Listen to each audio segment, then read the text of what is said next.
Hey friends, if you wish to directly reboot into safe mode on your Windows computer, then please watch this video. I will guide you through the procedure. Now, you can easily reboot into the safe mode by going to the advanced options menu and then selecting the option for safe mode, but I'll give you a better solution.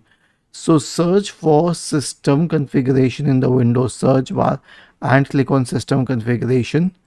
Go to the boot tab and make sure that your OS is selected, and then select this option for safe mode here. Now safe mode is the one with minimal drivers, but you can also select the one for network, and if it's a work computer then you may also be suggested for active directory repair. Okay, all you need to do is click on apply and then on OK.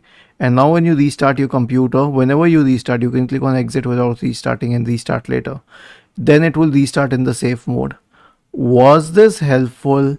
If yes, then please subscribe to the channel. And if not, then let us know in the comment section of the video on how we could help you further. Thank you for watching this video and have a nice day.